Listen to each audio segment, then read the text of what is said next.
The Shadow over Bursa, Orhan Gazi and Timurtash's secret war. The year was 1325.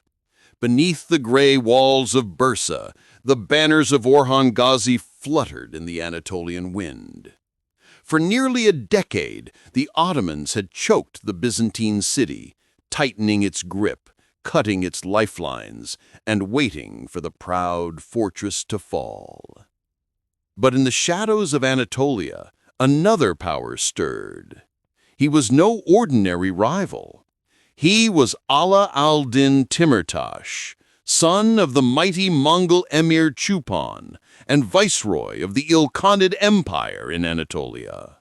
A man whose word could bend beyliks, whose armies thundered across plains, whose politics were as sharp as his sword.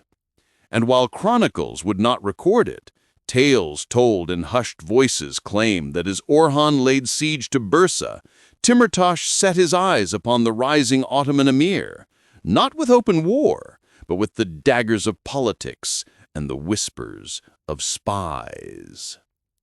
The spy in the camp. One night, in Orhan's tent, a messenger arrived breathless. "My lord," he said, "there is a traitor among us. Someone sends letters east, to Kayseri, to Sivas, to Timurtash himself." Orhan frowned. The siege was already a trial of patience. Food had to be guarded, morale kept alive, alliances maintained. And now this? The traitor was no ordinary soldier. He was a courtier, once trusted by Osman himself.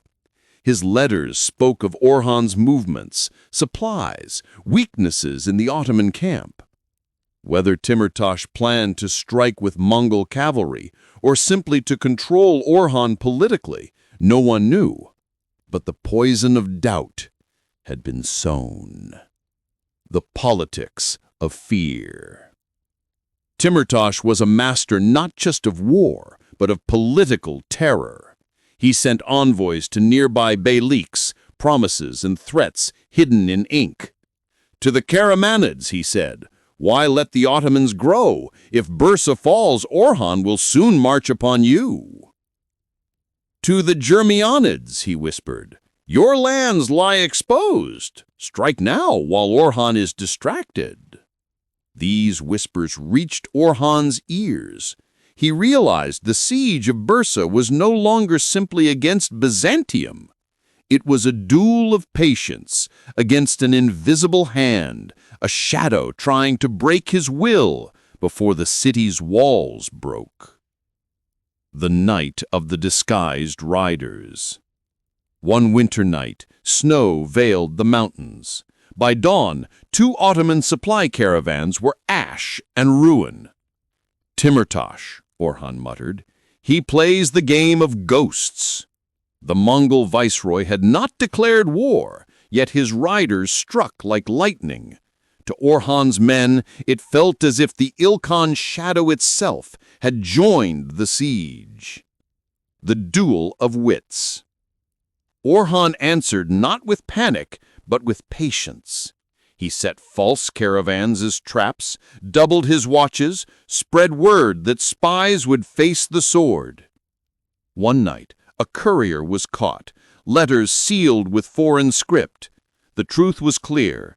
Timurtash's hand guided the unrest. Some urged Orhan to bow, to wait. But Orhan rose before his council, voice ringing with fire. "Bursa is not merely a city. It is the heart of our future. Let Timurtash weave his webs of deceit. Let him send riders and whispers. We shall not bend. The Mongols have ruled Anatolia with fear. We will answer them with patience and victory." The fall of Bursa. The rise of a star. April 1326. Bursa surrendered. The Byzantine banners fell, and the crescent rose high. Orhan entered the city not as a warlord, but as a sovereign emir. Bursa became the first true Ottoman capital. As the people rejoiced, Orhan remembered the shadow that had lingered. Timurtash. His spies had failed, his riders had vanished. Yet Orhan knew a lesson. Every victory would awaken rivals, Mongol or Byzantine, emir or sultan. And still he smiled. For in the crucible of that siege he had endured not only walls of stone, but shadows of fear. Epilogue. The shadow fades. History would later record Timurtash's downfall. Betrayed by his own ambitions, executed far from Bursa, his name faded with the Ilkhanids.